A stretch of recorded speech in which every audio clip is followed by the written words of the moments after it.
Oke.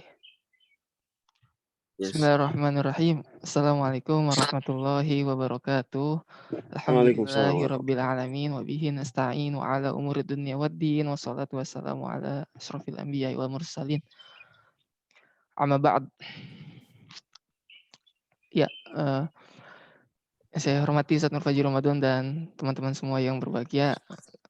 Alhamdulillah kita bisa kembali bertadabbur di sore hari ini, di hari pertama di bulan terakhir ini.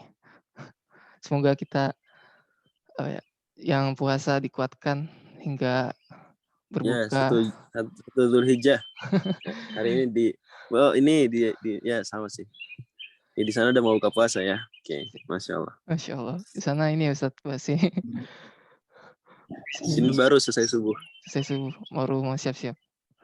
Baru selesai subuh, baru selesai subuh tadi. Baik, kita sudah sampai di ayat ke-99 surat Yunus. Iya. Silakan Ustadz, dipersilakan. Baik. Dilihat screen ya. Bismillahirrahmanirrahim. Assalamualaikum warahmatullahi wabarakatuh. Waalaikumsalam warahmatullahi Alhamdulillahirabbil wabarakatuh. alamin wa fihi nasta'inu ala umuri dunya waddin wassalatu wassalamu ala asyrofil anbiya'i wal mursalin sayyidina Muhammadin wa ala alihi wa ashabihi ajma'in. Teman-teman sekalian yang dirahmati Allah, kita bersyukur diberi taufik memasuki salah satu dari hari-hari yang paling mulia. Bahkan tidak sedikit ulama, sebagaimana katakan oleh Al-Hafidh Ibnu Rajab Al-Hanbali, yang menyebut bahwa lebih afdol 10 hari pertama Dzulhijjah daripada 10 hari terakhir Ramadan. Bahkan se-ekstrim, sedahsyat itu ya keutamaannya. Karena Nabi SAW seolah memang mengatakan seperti itu. Mamin ayyamin al-amalu salihu fihi ahabu ilallah min hadhil asyr. Mamin ayyamin. Itu nakiro fi siyaqin nafi kan. Gitu ya. Nakiro ayyamin nakiro. Siaknya siak nafi. Mamin. Pakai min pula. Min tuh dari harfun zaid. Yufidul mubalaghah. Gitu. Dia huruf tambahan. Yang memberikan efek hiperbolik. Gitu. Jadi mamin ayamin nakiroh, ayamnya nakiroh, fisyakin nafi. Itu kan umum, berarti termasuk berarti Nabi tidak mungkin lalai dari menyebutkan 10 malam terakhir Ramadan itu nggak mungkin lalai dari itu. Kalau Nabi mau kecualikan, lebih kecuali. Tapi enggak, ternyata umum gitu. Kata Syekh Sa'di dalam Manzumah Qawaid Sa'diyah, wan nakiratu fi siyaqin nafi tutil umuma au siyaqin nafi. Gitu. Bahwa nakiro dalam siyaqin nahi dalam teks larangan tutil umum, memberikan faidah keumuman. Artinya even termasuk dibandingkan 10 malam atau 10 hari terakhir bulan Ramadan. Dan ini juga tafsiran daripada walayalin asyr. Tafsiran walayalin asyr yang paling populer tafsirnya adalah al-layalil asyr al-awail min syahri dzulhijjah. Taqabbalallahu minkum. Dan amal solehnya mutlak, bebas apapun. Tidak ada larangan melakukan amal soleh tertentu. Ya, termasuk melakukan puasa Ramadan, puasa sunnah selama 9 hari, hanya hari ke-10 saja yang dilarang. Hari 1, 2, 3 sampai hari ke-9 tidak dilarang, bahkan ada sejumlah hadis yang menyebutkan Nabi melakukannya. Puasa 9 hari sangat ditekankan sebetulnya, atau lebih-lebih tanggal 9 puasa Arafah. Oke. Dan termasuk menghadiri pengajian walaupun online ya, termasuk amal soleh, mudah-mudahan Allah terima sebagai amal soleh. Allah beri kita keikhlasan menuntut ilmu untuk mendapatkan ridhonya, bukan untuk keren-kerenan. Amin. Bukan untuk sekadar nambah wawasan, sekadar nambah wawasan belaka yang tidak didasari lillahi ta'ala. Mudah-mudahan. Oke, ayat kita adalah ayat yang ke-99. Silakan teman-teman buka. Allah berfirman, A'udzu billahi minasy syaithanir rajim. Walau syaa rabbuka la'amana man fil ardi kulluhum jami'a. أفأنت تكره الناس حتى يكونوا مؤمنين وما كان لنفس أن تؤمن إلا بإذن الله ويجعل الرجس على الذين لا يعقلون قل انظروا ماذا في السماوات والأرض وما تغني الآيات والنذر عن قوم لا يؤمنون فهل ينتظرون إلا مثل أيام الذين خلوا من قبلهم قل فانتظروا إني معكم من المنتظرين ثم ننجي رسلنا والذين آمنوا كذلك حقا علينا المؤمنين قل يا أيها الناس إن كنتم في شك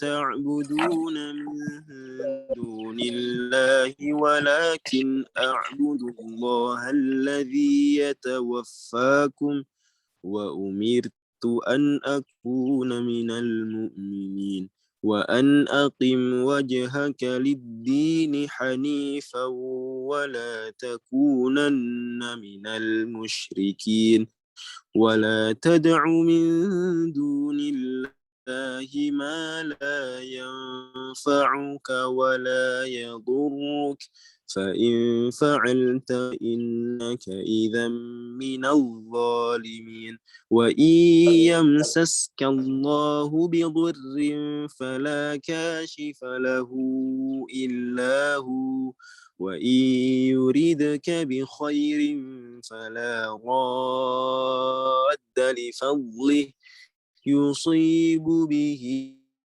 من يشاء من عباده وهو الغفور الرحيم قل يا أيها الناس قد جاءكم الحق من ربكم فمن اهتدى فإنما يهتدي لنفسه ومن ضل فإنما يضل عليها وما أنا عليكم بوكيل واتبع ما يوحى إليك واصبر حتى يحكم الله وهو خير الحاكمين. Dan teman-teman yang dirahmati Allah Subhanahu wa taala, di ayat yang ke-99 Allah berfirman, "Walau syaa rabbuka," kalau seandainya, walau artinya walau ya sama kayak di Indonesia. Walau seandainya dan kalaupun syaa berkehendak Rabbmu wahai Nabi Muhammad, la amana man fil ardi kulluhum jami'a. Niscaya seluruh manusia yang ada di planet bumi ini beriman seluruhnya. Kalau Allah mau bisa-bisa aja. Dan dari sini berarti kita paham ya, bahwa adanya orang beragama lain, tidak beragama Islam, itu adalah sebuah kenyataan. Kenyataan yang harus kita terima. Oke, itu takdir yang mungkin tidak kita sukai, tapi kita harus terima. Kan takdir tidak semuanya kita setujui.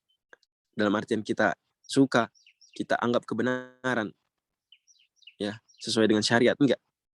Juga di sini bukti bahwa sebetulnya adanya agama lain, orang beragama bukan beragama Islam, itu bukan pembenaran terhadap agama tersebut. Karena di sini Allah sendiri bilang, kalau Allah mau, Allah bisa aja jadikan mereka beragama Islam. Tapi Allah nggak berkehendak seperti. Maka kata Allah, afa anta tukrihun nasa hatta yakumul mu'minin. Kamu memaksa orang, wahai Nabi Muhammad, kamu memaksa orang supaya jadi beriman semua. Enggak harus begitu, enggak. Ya, enggak harus semua orang beriman baru sukses, enggak. Kata Imam Al-Baghawi, hadhihi tasliyatun lin Nabi sallallahu alaihi wasallam. Ini hiburan buat Nabi, hiburan. Jadi konteksnya bukan Allah mau bilang bahwa agama lain itu ya benar-benar juga menurut Allah, enggak gitulah. Enggak begitu. Coba pahamin konteks ayatnya. Ya, sebelumnya, setelahnya. Tapi hiburan buat Nabi ketika Nabi tidak berhasil mengislamkan seluruh manusia. Ada yang enggak masuk Islam ya, bahkan ya paman beliau sendiri, ya beliau saksikan meninggal dunia dalam kondisi wa aba an yaqula syahadatain.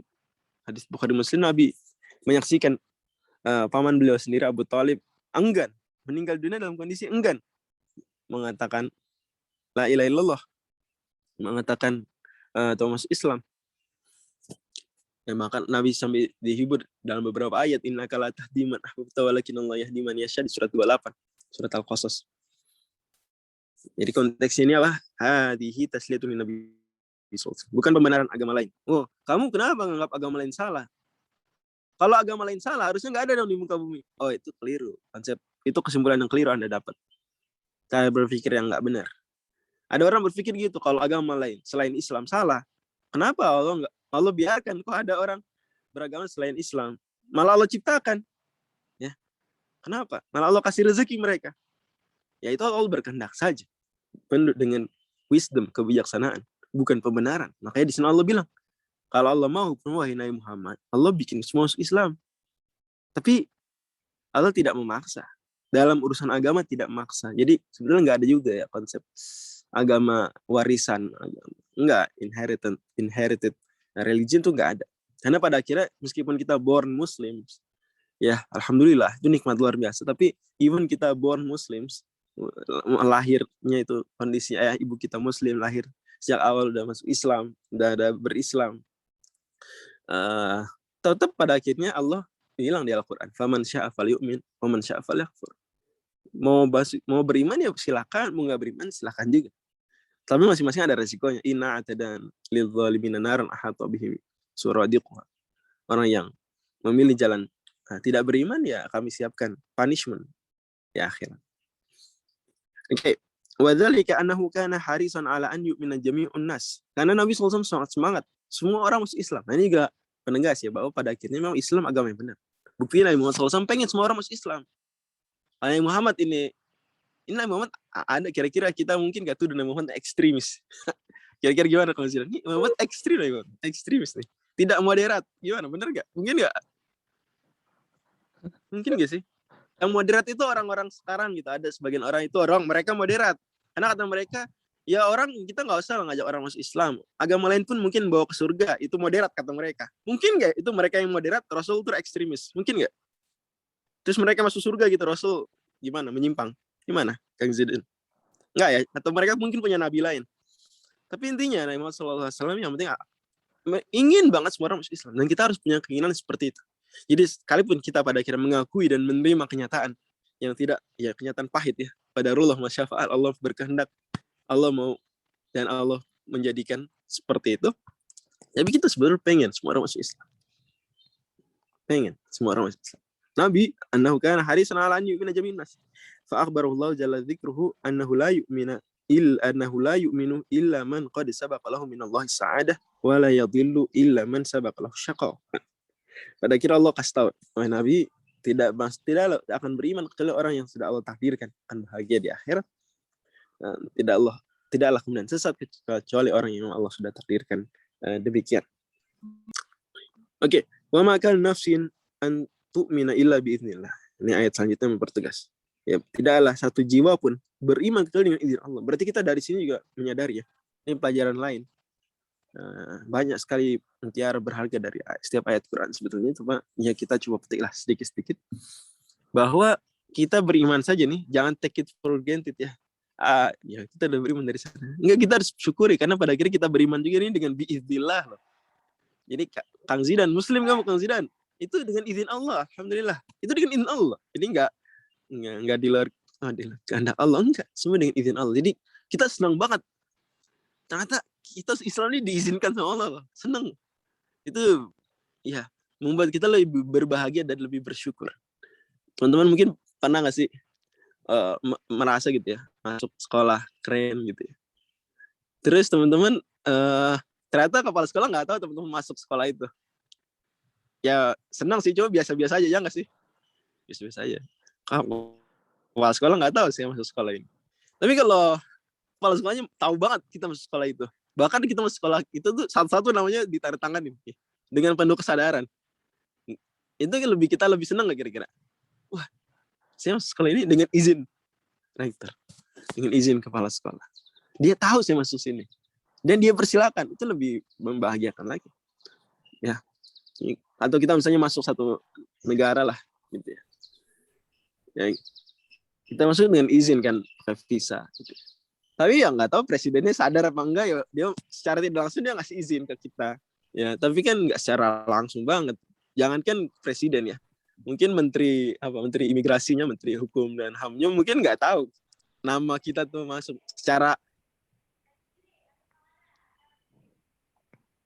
visa. Itu yang tangan visa atau stempel tuh presiden sendiri gitu ya. Keren banget kan. Itu lebih seneng kan. Wow. Sama di sini juga gitu. Wa ma kana nafsin an tu'mina illa biidznillah. Coba sadari ayat ini, renungin baik-baik. Tidaklah kita beriman kecuali dengan izin Allah. Wow. Itu satu, di sisi lain bersyukur, di sisi lain juga lebih menghibur buat para pendakwah yang belum berhasil mengislamkan. Ya, whoever gitu ya. Jadi, iya, memang belum azan, Allah izinkan. Nantilah. Kata Ibnu Abbas, qala Ibnu Abbas ini bi amrillah, dengan perintah Allah. Amar di sini mungkin lebih tepat bukan perintah ya, meter dengan takdir Allah. Qala Atha bi masyiatillah, dengan kehendak Allah, kata Atha memperjelas. Waqila bi ilmillah, dengan pengetahuan Allah. Ya Allah tahu. Wa yaj'alu rijsa 'alal ladzina la ya'qilun, dan Allah Subhanahu wa taala menjadikan kehinaan, keburukan bagi orang-orang yang tidak menggunakan akalnya. Kata Al-Imam Al-Baghawi, anil la yaqiluna anillahi amrahu wa nahyah, tidak memahami, tidak menggunakan akalnya untuk memahami perintah dan larangan Allah. Itu ya, kehinaan bagi dia, keburukan bagi dia. Seperti itu, pada akhir kita sadar dalam kehidupan sehari memang yang mulia adalah yang sesuai dengan perintah dan larangan Allah, yang Allah Subhanahu wa taala berikan kehinaan, semoga Allah jaga kita darinya, adalah yang menyelisih perintah dan larangan Allah. Qul inzuru madza fis samawati wal ardh. Katakan wahai Nabi, perhatikanlah. Ya, observe kalau bahasa Inggris gitu. Ini perintah untuk nazar. Perintah untuk nazar. Ulama-ulama akidah ini banyak ayat-ayat seperti ini, mereka katakan ini dalil pentingnya dan wajibnya melakukan nazar.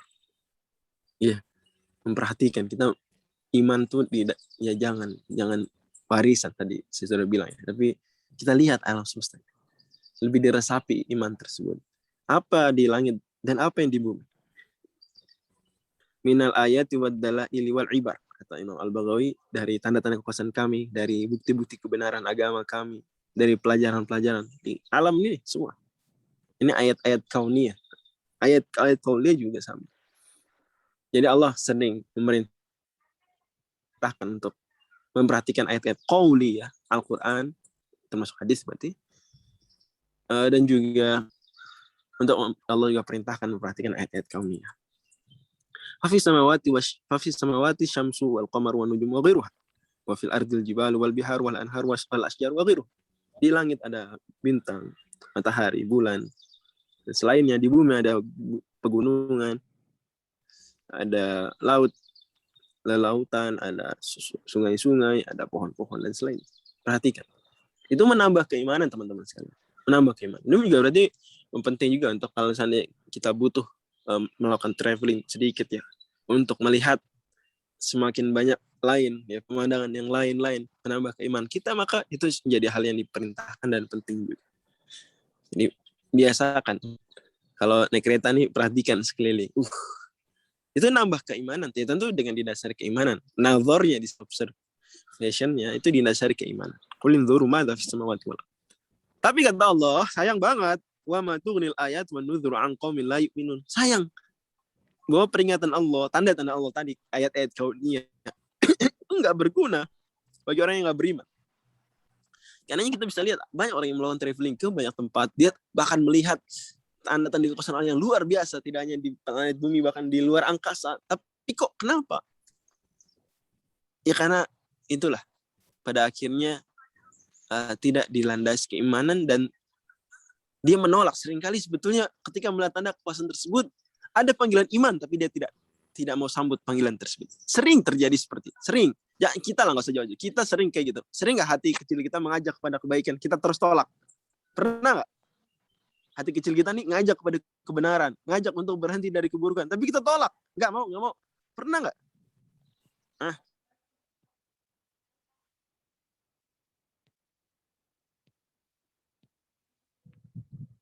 Keburukan. Tapi kita sendiri tolak. Pernah nggak? Nah, ini tolak nggak? Nah, Tenang nggak sampai.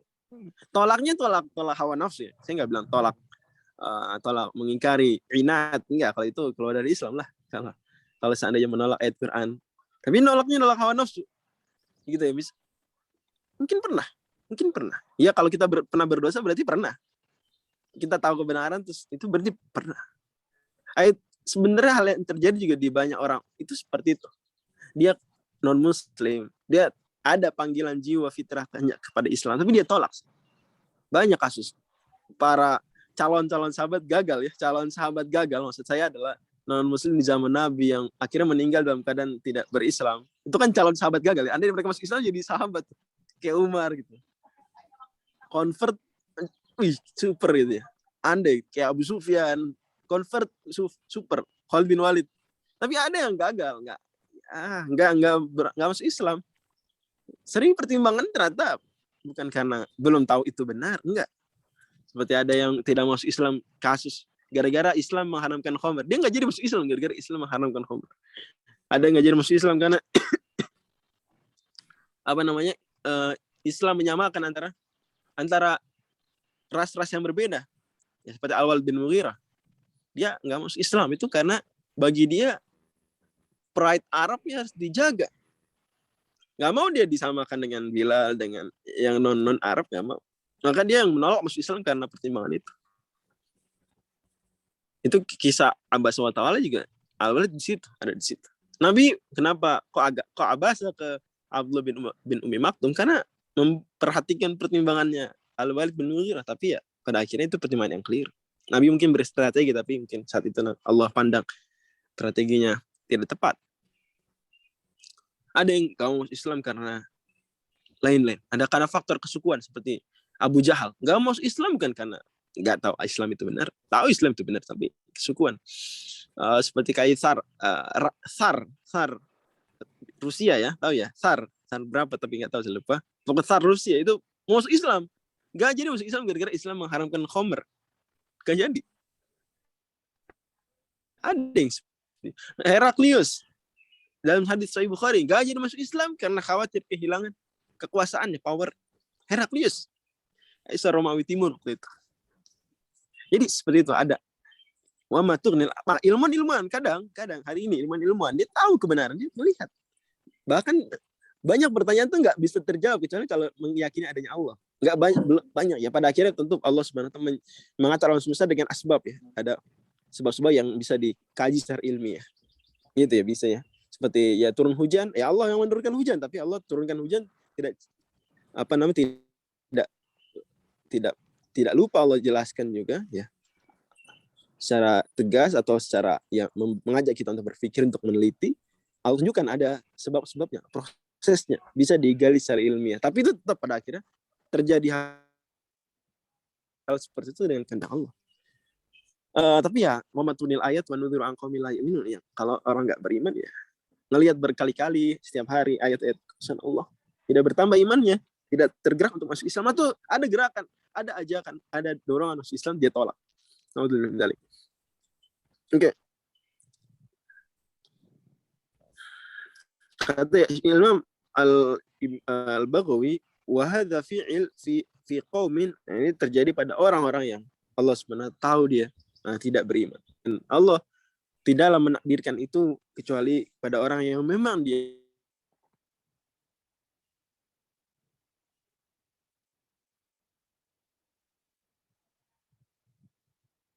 mengusahakan jalan keimanan, Allah akan tunjuki. Walladzina tadaw zadahum hudan. Ya, walladzina jahadu fina lanahdiyannahum subulana. Tapi dia enggak mau. Dan Allah Subhanahu wa taala kan berkehendak juga dan punya hak untuk mengubah takdir. Jadi enggak bisa orang beralasan seperti ya Allah sudah takdirkan saya enggak beriman lah, saya enggak bisa beriman lah. Loh, Anda tahu dari mana Allah takdirkan tidak beriman?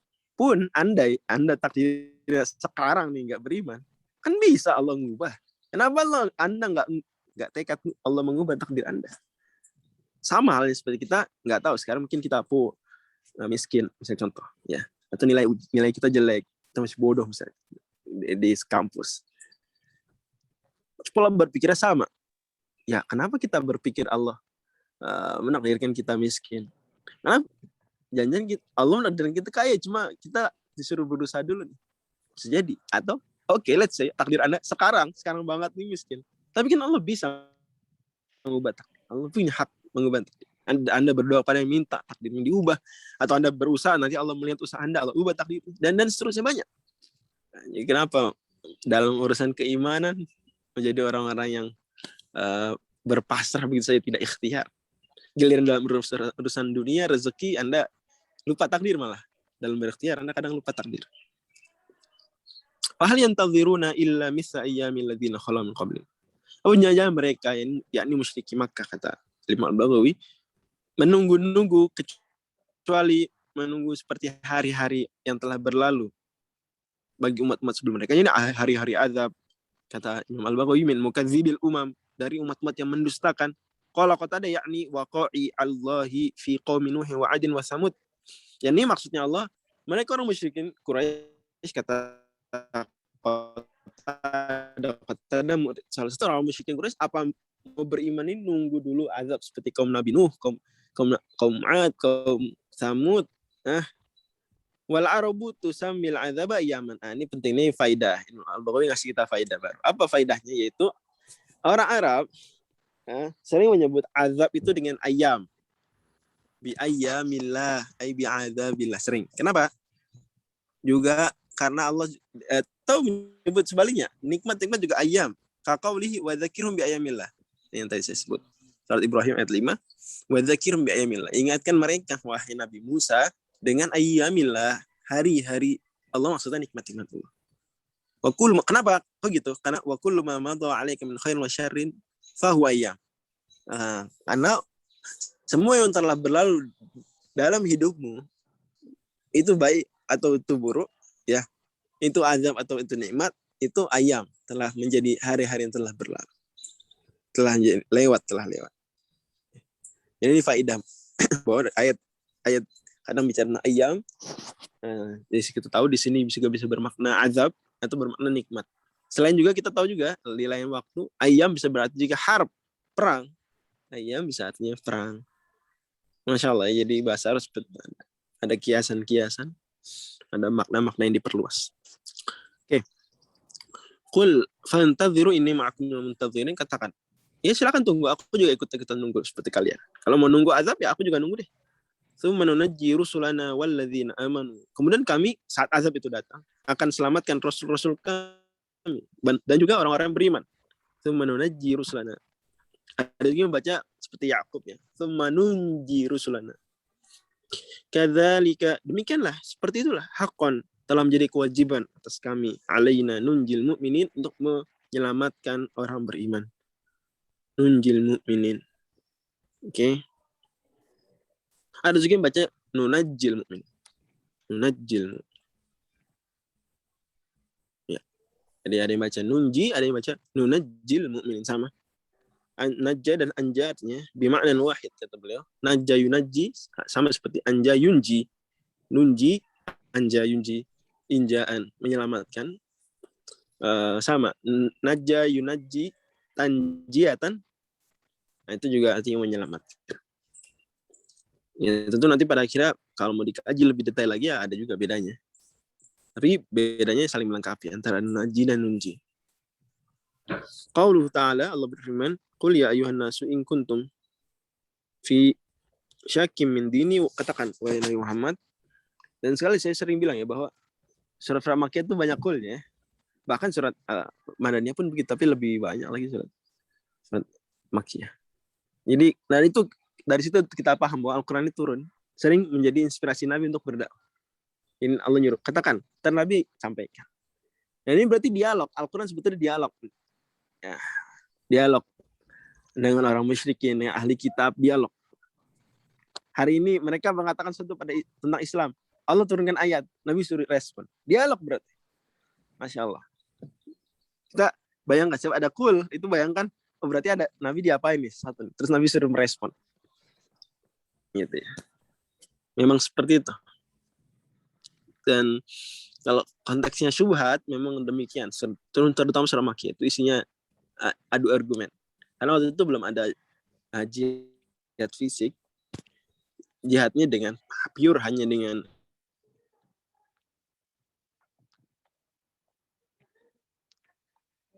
agar syubhatnya tidak mengakar di hati kaum mukminin ketika disampaikan oleh musyrikin, segera dienyahkan, segera dibersihkan. Kata Allah, ya katakan wahai manusia sekalian, in kuntum fi syakkim min dini, kalau kalian memang punya keraguan, berada dalam keraguan tentang kebenaran agamaku ini, agama Islam maksudnya. Fala a'budul ladzina ta'buduna min dunillah. Maka yakinilah bahwa aku tidaklah menyembah kecuali agar fala a'budul ladzina ta'buduna min dunillah. Maka aku tidak menyembah berhala yang kalian sembah. Minal awthan. Walakin a'budullah alladzi yatawaffakum, tapi aku menyembah Allah yang mewafatkan kalian. Wa umirtu an akuna minal mu'minin, dan aku diperintahkan oleh Allah Subhanahu wa taala menjadi orang-orang yang beriman.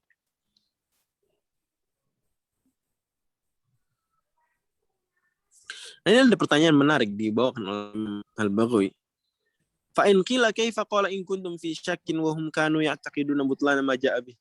Kok di sini Allah bilangnya gini, ya bilang, kalau kalian ragu, lah bukannya ragu lagi, mereka menentang jelas orang-orang musyrikin. Qila, jawabannya gini kata Imam Al-Baghawi, kana fihim syakkun wa humul muradu bil ayati. Enggak semua orang musyrikin Quraisy itu menentang jelas-jelas. Ada yang syak, 50-50 masih tentang Islam. Nah, itu ayat ini maksudnya ke mereka. Jadi jangan sangka semua musyrikin Quraisy itu ya anti betul. Enggak, ada yang 50-50, ada yang ya enggak beriman sih, enggak masuk Islam, tapi juga enggak menentang-mentang banget, si ragu. Nah, ini in kuntum fi syakkin min dini, kalau kamu ragu. Nah, kayak gitu. Aw annahum lamma ra'ul ayati ittarabu wa syakku fi amrihim wa amri Nabi sallallahu alaihi wasallam. Atau mereka sebenarnya menentang awalnya, menentang, keras tentang. Tapi begitu melihat ayat-ayat tanda kekuasaan Allah makin banyak, ayat Quran makin jelas, dan argumen mereka sudah terbantahkan satu persatu patah, ya, dengan bantahan-bantahan Allah, bantahan-bantahan yang dibawakan Rasul sallallahu alaihi wasallam, maka mereka turun levelnya dari menentang jadi ragu. Ngerti nggak? Ngerti nggak ya? Jadi lama-lama beriman, mudah-mudahan geser dikit lagi beriman. Makanya nih, ayolah, kalian sekalian ragu kan? Ngerti maksudnya Kang Zidan dan teman-teman? Paham ya? Jadi kok gimana nih kalau kalian ragu? Lah bukannya mereka menentang, jelas. Jawabannya ya ada dua jawaban. Yang pertama apa jawabannya? Ya karena di sini yang diajak ngomong bukan Abu Jahal, sekelas Abu Jahal atau yang menentang betul-betul, tapi yang ragu aja. Dan itu lumayan, ada juga berarti. Karena fihim syakun. Ada yang ragu di antara musyrikin Quraisy. Atau juga ya mungkin saja masuk juga di situ yang menentang, tapi yang menentang lama-lama pun turun level penentangannya, jadi level apa? Level ragu, ittarabu wa syakku di amrihim wa amrina. Jadi aduh, jangan bener juga nih. Tadinya menentang, semakin banyak ayat. Nah, itu jadi Masya Allah ya. Lanjut. Jadi Nabi mau tegaskan, tenang. Nah, berarti di sini Masya Allah pelajaran buat kita ya, bahwa tegas dalam akidah itu tidak membuat orang lari dari Islam, justru membuat orang cinta Islam, justru membuat orang respect pada Islam. Perhatiin di sini. Kata Nabi Muhammad SAW, ini perhatiin baik-baik ya. Kalau kalian ragu, in kuntum fi syakkin dari dalam agama kalian, fala, maka yakini, aku ini nggak nyembah Tuhan yang kalian sembah, aku sembah yang Tuhan aku saja yang mewafatkan kalian. Jadi tegas dalam akidah itu justru kunci kemenangan dakwah, kunci untuk berdakwah. Anda gimana ngajak orang masuk Islam, tapi Anda bilang ya sebenarnya sih agama yang benar gak cuma Islam sih. Ya sebenarnya ya boleh-boleh juga beragama selain Islam. Gimana Anda mau ngajak orang masuk Islam kayak gitu caranya? Gimana? Nah ini jadi tegas dalam justru itu orang, ini genuine berarti ini agama yang murni nih, karena agama yang tegas. Fala a'budu ladzina ta'buduna min dunihi walakin a'budullah alladzi yatawaffakum.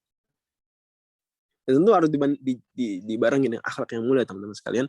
Ketegasan berakidah kadang sebagian orang ada juga yang dia tegas dalam akidah, tapi di sisi lain ya buruk dalam akhlak. Ya berarti pada akhirnya juga akidahnya belum mantap sebetulnya, karena akidah kalau bagus akan membaguskan akhlak. Nah, sehingga orang kemudian ada juga yang itu penting lah pada akhirnya kita untuk menyadari ya bahwa ini setiap kita adalah duta besar Islam, setiap kita tanpa terkecuali. Apalagi yang tinggal betul-betul di wilayah banyak non muslimnya, itu lebih-lebih duta Islam. setiap perbuatan perkataan itu disorot. Karena mereka non-muslim mungkin nggak baca Quran. Tapi ya mereka hanya membaca kita. Makanya penting menjadi orang yang kana khuluquhul Quran. Nabi saja yang sudah kana khuluquhul Quran ya sedih tidak berhasil mengislamkan 100%. Kaumnya beliau wafat itu Jazirah Arab semua ada Islam. Luar biasa beliau wafat sallallahu alaihi wasallam. Haji wada tuh. Ya itu sebelum beliau wafat berarti. Ya, itu haji wada aja udah orang masuk Islam. Sejazirah Arab, semananya Arab ya. Berarti sekarang kita bisa lihat Arab Saudi, Kuwait, Bahrain, Uni Emirat Arab, Qatar, Oman, Yaman itu masuk Islam. Masya Allah. Oke. Wan aqim wajhaka lid-din hanifan wala takunanna minal musyrikin. Qala Ibnu Abbas amaluk. Ini. Wan aqim wajhaka lid-din hanifan, dan tegakkanlah oke. Lid-dini hanifa, kepada agama Islam ini secara lurus. Wa qila istaqim 'ala ad-dini hanifan. Maksud aqim wajhaka lid-dini hanifan ini kamu luruskan, hadapkan wajahmu, lurus kamu. Wala takunanna minal musyrikin, jangan jadi orang musyrik. Ini berarti sekali lagi tegas dalam agama, dalam urusan akidah, konsisten, tidak liberal, tidak radikal, tengah-tengah istaqim, dan tidak menjadi orang seperti orang musyrik, tidak melakukan kemusyrikan, murni tauhidnya itu kunci berdakwah. Wala tad'u min dunillahi ma la yanfa'uka wa la yadhurruk, dan jangan pula kamu berdoa minta kepada selain Allah yang tidak memberikan kamu manfaat, tidak pula memberikan kamu mudarat.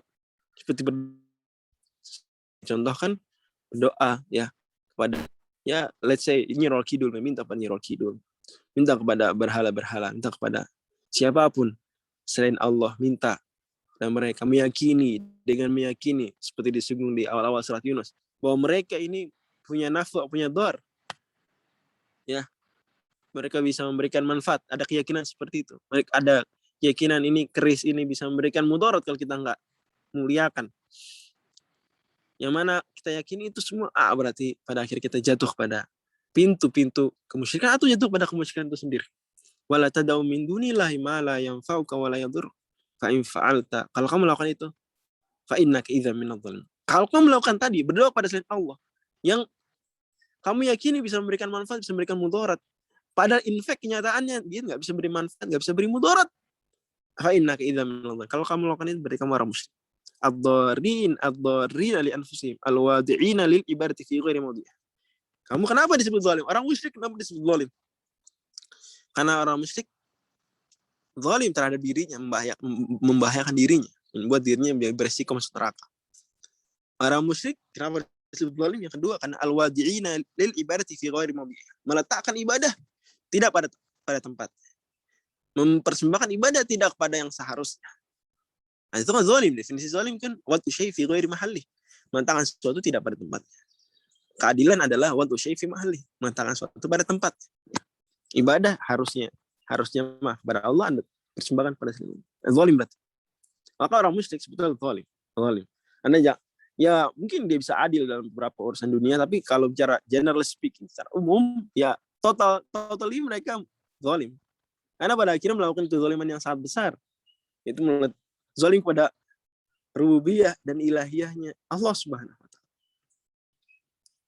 Wa iyamsaskallahu bidurrin fala kashfa illa. Padahal kata Allah, kalau seandainya kamu nih kena keburukan, ya, Allah timpakan kepada kamu keburukan, fala kashfa illa, tidak ada yang bisa menghilangkan keburukan tersebut kecuali Allah.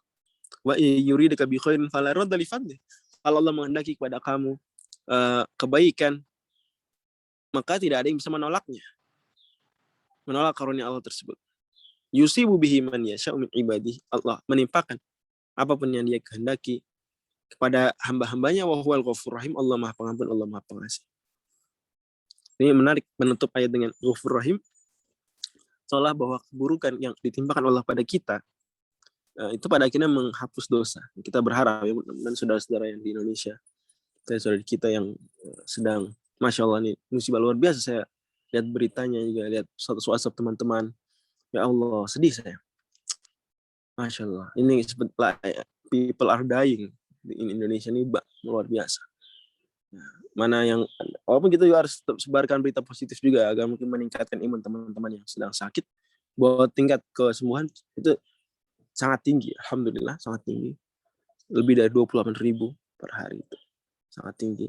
Itu harus disebarkan juga agar mungkin imun tingkat. Tapi di sisi lain bagi orang yang meremehkan, orang yang ya abai prokes, abai protokol kesehatan, orang yang dia punya kesempatan vaksin dia nggak mau vaksin misalnya, orang yang ya masa nggak mau bertahun gitu dalam menjaga kesehatan bersama.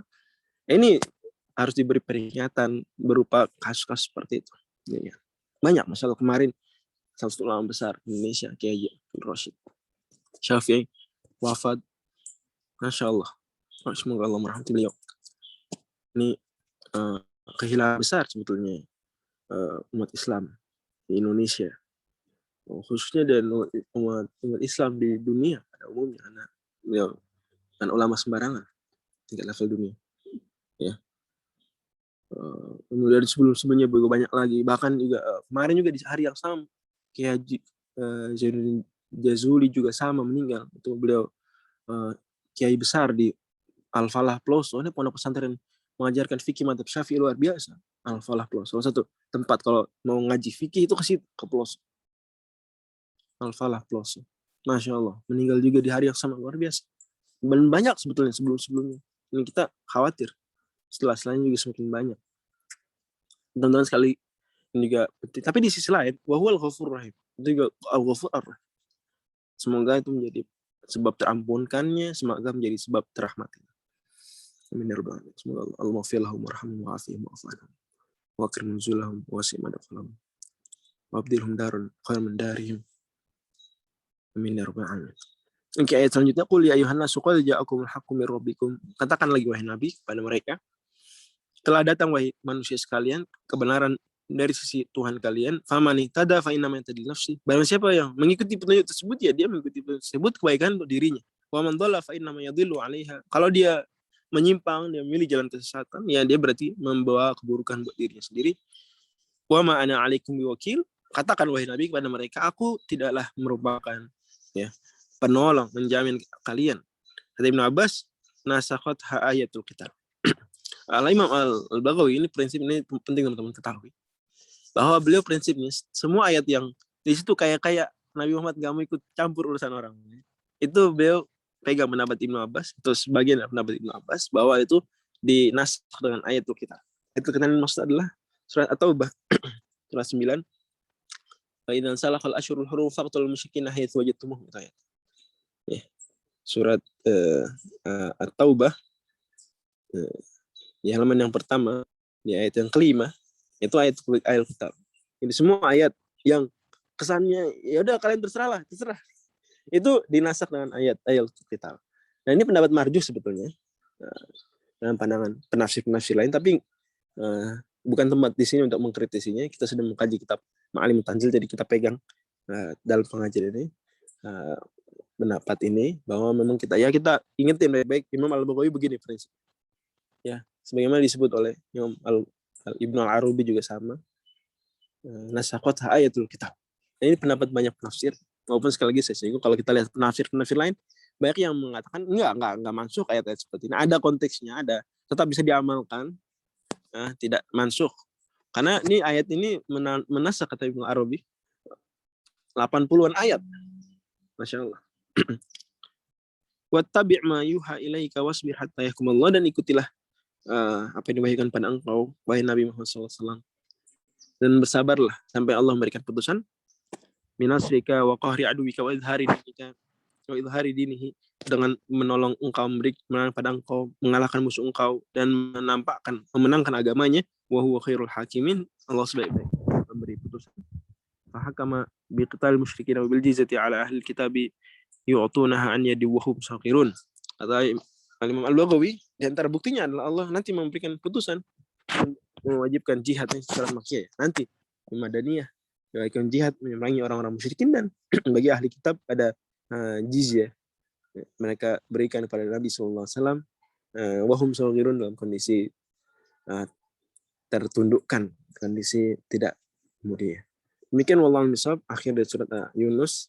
Banyak sekali luar biasa pelajaran kita bisa petik dari surat Yunus. Tapi secara umum surat Yunus surat Makkiyah yang sangat concern bicara tentang tauhid, utamanya 3 hal esensial, yaitu menetapkan dan menguatkan konsep ilahiyahnya Allah, mempersembahkan ibadahnya pada Allah, kemudian nubuahnya Rasul sallallahu alaihi wasallam, Nabi Muhammad itu benar-benar seorang rasul, dan kebenaran Al-Qur'an. Al-Qur'an benar-benar kebenaran hari berbangkit, bahwasanya betul-betul ada kehidupan setelah kematian.